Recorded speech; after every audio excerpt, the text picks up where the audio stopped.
आपकी हुकूमत आई थी, सिर्फ वही हुकूमत थी। अब आप बैठे हुए ना अपने हाथ पांव कटवा कर। अभी मैं लॉजिस से आ रही हूँ, खड़ी है वहां पर पुलिस इनके लॉजिस खाली करवाने के लिए।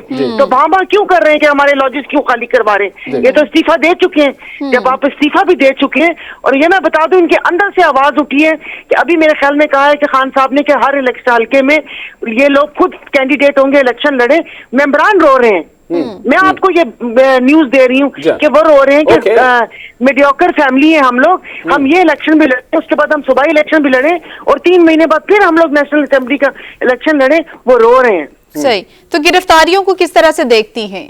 सियासी इंतकाम है या फिर वैलिड है? क्या वाइस वर्सा नहीं लगता आपको? ऐसा नहीं लगता कि जिस तरह उन्होंने किया था इसी तरह देखिए, इंतकाम की सियासत खत्म होनी चाहिए। exactly. अब जैसे वो फवाद चौधरी साहब कल अगर आप दीदा थे तो उसके ऊपर आप वो ट्वीट्स आप पढ़े कि उसने कहा कि मरियम का बेटा भी था, फलां का बेटा भी था। तो ये जब करनी है इस किस्म की सियासत, तो मेरा ये गुजारिश है कि इन सबको तलवार देकर एक मैदान में खड़ा कर दिया जाए। जो ये तो मैडम, ये ऐसे नहीं लग रहा कि आपको ये इर्तुगरुल गाजी बन गए सारे के सारे, जिसका दिल करता है तलवार उतारता है और गर्दन उतार देगा? इस तरह तो सियासत नहीं चलेगी, पार्लियामानी निजाम नहीं चलेगा। अर्तुगरुल गाजी का अलिश भी नहीं है ये लोग। वो वाला ईमान और वो चीज तो लेकर आए। वेरी लास्ट क्वेश्चन, आप क्योंकि असेंबली में बैठी हैं, सबको देख रही हैं, सब पार्टी देख रही है, इनके पास किसी के पास भी, यानी पीटीआई को भी देखा और आगे भी देखने, किसी के पास भी वाज़े मंशूर है रिफॉर्म्स कर सकते हैं, आगे डेवलपमेंट हो सकती हैं, परफॉर्मेंस कोई दिखा सकता है, या जमहूरियत में कोई, बिल्कुल भी नहीं, जमहूरियत में जान रह गई है कोई? नहीं, कुछ भी नहीं, कोई कहीं किसी चीज में रिफॉर्म नहीं हो सकती, क्योंकि हर किसी का कोई ना कोई फायदा किसी के साथ वो हुआ है। हल फिर क्या है? हल फिर क्या है? वो एक फेमस लाइन है कि हल सिर्फ जमात इस्लामी, फिर वही देखें हम लोग। हल ये है कि श्रीलंका से या किसी अच्छे से मुल्क से 50 लाख लोग यहाँ पर इंपोर्ट किए जाएं और वो फिर फैसला करें, क्योंकि अब तो अपनी आवाम भी सो गई है।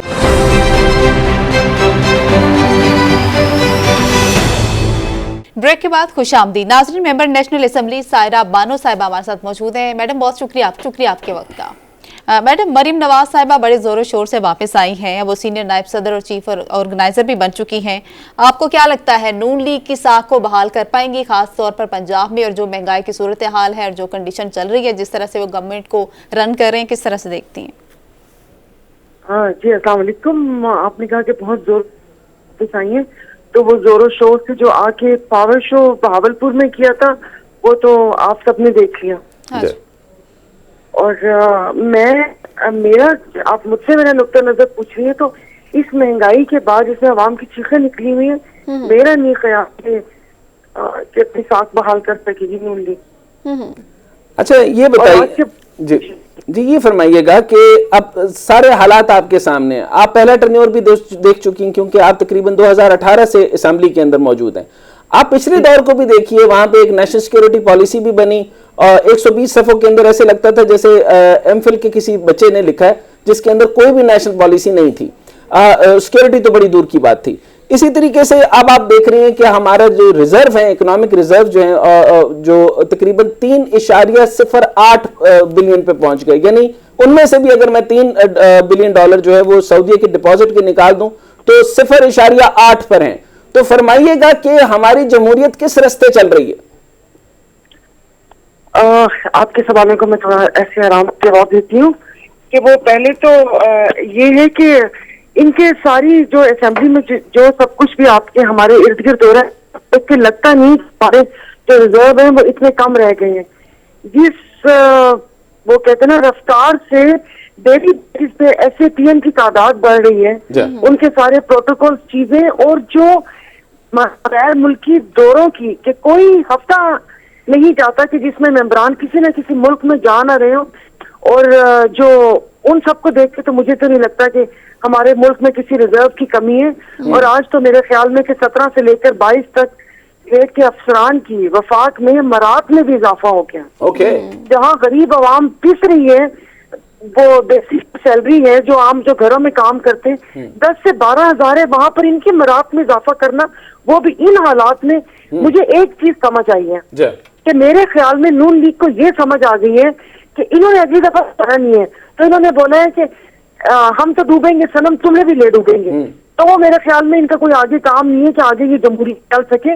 वैसे तो जमहूरियत है ही नहीं। और आई एम सॉरी, मैं पता नहीं अब मेरे इस अल्फाज को कैसा रंग दिया जाएगा। मैं तो जब देखती हूँ कि इस्लामी जमहूरिया है पाकिस्तान, तो मेरे ख्याल में पाकिस्तान का नाम सिर्फ पाकिस्तान होना चाहिए, क्योंकि ना यहाँ पर इस्लाम है और ना यहाँ पर जमहूर है। मैडम ये बताइए कि हम ये कहते हैं कि हमें इस्टेब्लिशमेंट की जरूरत नहीं, चलें सीधा कह लेता हूँ फौज की जरूरत नहीं। अच्छा, तो नेशनल सिक्योरिटी पॉलिसी जब बनती है तो हमारी एक जो टेरिटोरियल मामलात हैं और उन सारे अंदरूनी खलफशार भी देख लें तो ये हमारी एक सिक्योरिटी स्टेट डिक्लेयर हो चुकी है। उस सिक्योरिटी स्टेट के ऊपर आप देखें कि जो हमारे बॉर्डर पार जो भारत है वो अजीत देवल जो है वो बाकायदा तौर पे कश्मीर पे 90 के अंदर डिप्लॉयड था। उसके बाद ऑफेंस स्ट्रेटेजी के ऊपर उसकी पूरी की पूरी जो है वो स्ट्रेटेजीज अजीत देवल की चल रही हैं। आप कहते हैं कि यहाँ पे नेशनल सिक्योरिटी पॉलिसी में मिलिट्री की जो है वो इनपुट नहीं होनी चाहिए, तो किसकी होनी चाहिए? जमहूरियत तो यहाँ पे कोई फैसला करने के लिए नाकाम हो चुकी है और मोहित साहब जो को लेकर आए थे वो नेशनल सिक्योरिटी पॉलिसी बनाने में मुकम्मल तौर पे नाकाम थे। फरमाइएगा। सॉरी, मैं रास्ते में हूँ, आपकी थोड़ी थोड़ी सी आवाज बीच में ब्रेक हुई। जी मैं यही पूछ रहा था मैडम, उधर से भारत सवाल आपको क्लियर हो गया? जी, थोड़ा अपने नेशनल सिक्योरिटी के बारे में पूछ रहे हैं जी। वो देखिए जी, हर किसी के अपने मुफादात हैं। मैं वो कहते हैं कि वक्त भी कम है और मुझे बस ये है कि आवाज ना कट जाए मेरी, क्योंकि वो यहाँ पर सिग्नल का इशू है कि मुल्क तो 2 कौमी नजरिया के तहत बना था, लेकिन उसके बाद जो भी यहाँ पर पॉलिसी बनी है वो नजरिया जरूरत के तहत बनी है। ये जब तक एक कौम नहीं बनेंगे ये सब कुछ नहीं हो सकता। ये ऐसे महरूमी खत्म करना चाहिए जो सूबों के बीच में है, जो लोगों के में है। ना यहाँ पर कानून की बालादस्ती है। कानून का जो भी हाल है आपने देख लिया कि यहाँ पर चल क्या रहा है। तो कल मैंने अपनी परसों स्पीच में मैंने कहा था कि जिस वक्त चौधरी निसार ने 50,000 ID कार्ड कैंसिल किए थे तो ये महमूद खान अटकजई खड़े हो गए। इनके तो अपने मुफादात जुड़े हुए हैं अफगान महाजरीन के। कराची में बस्ती रेगुलराइज कर दी लेकिन इनको बल्दियाती इलेक्शन में वोट चाहिए थे। अपने मुल्क के साथ कुछ सिंसियर है, पहले अपने मुल्क का सोचे फिर उसके बाद किसी और चीज का सोचे। बाकी जो साथ हमारे बने हुए मुल्क वो कहां से कहां पहुंच गए और अभी तक हम इन 75 सालों में सोच रहे हैं कि हमारी पॉलिसी क्या होनी चाहिए। उसके लिए कुल जमाती कॉन्फ्रेंस एक वज़ीर आज़म साहब ने बुलाई है जिसमें इमरान खान साहब को भी उन्होंने दावत दी है। आपको क्या लगता है कि कोई उसके नताइज निकलेंगे या फिर वो चाय पानी के बाद वापस चले जाएंगे? जमाती कॉन्फ्रेंस में ये नया क्या लेकर आ रहे हैं? पॉलिसी देंगे। ये तो कुरान पाक में है कि हाथ के बदले हाथ, कान के बदले कान। उन्होंने किया, आप उनके खिलाफ आप वो बंदूक उठाएं, ये क्या बात हुई? इसमें दो जमातों का अलग-अलग बयानिया है। तहरीक साहब का कहना है कि मुफाहमत की मेज पर उनको लेके आया जाए, उनके साथ मुज़ाकरात किए जाए, जैसे कि उन्होंने किए। मेरे घर में आकर मेरे बच्चों को मार के जाएगा तो इनसे पूछे, इनके घर में आग लगी भी हो, इनका कोई अपना मरा हुआ हो तो क्या टेबल पर बैठ के मुखालमत करेंगे या बदला लेने के लिए जाएंगे? तो ये आपको ऐसा नहीं लगता कि खान साहब ने भी ऐसे ही किया? उनके ऊपर 150 डालेंगे तो वो भी अब 150 ही डालेंगे। तो ये मामलात किस तरफ जाना है, किस करवट बैठना है? उनके सहाफी अब तो डिवाइड हो गई है। नून लीग का सहाफी कौन है, पीपीपी का सहाफी कौन है, पीटीआई का सहाफी कौन है? ये कैसे चलेगा? सही कह रहे हैं इन सहाफियों ने, तो वो कह रहे हैं कि दिल तोड़ के रख दिया, जर्नलिज्म का दिल वो कर दिया कि एक चैनल। अभी आप ये इलेक्शन जब हुए थे कश्मीर में इनके बल्दियाती, वो जियो देख रहे हैं तो उसमें नून जीत रही है, 24 देख रहे हैं तो पीपल्स पार्टी जीत रही है, बोल देख रहे हैं तो पीटीआई जीत रही है। जिस मुल्क में आपको सही इलेक्शन का रिजल्ट ही ना पता चले। मैडम यही तो मैं बता रहा हूँ कि कानून की बात तो होनी। अभी फवाद चौधरी साहब निकल के फिर यही कह रहे हैं कि ये जो सिटी 42 की हुकूमत है ये कोई आईनी हुकूमत थोड़ी है। अभी यानी जुमले भी इसी तरीके से चल रहे हैं। मुझे ये बताइए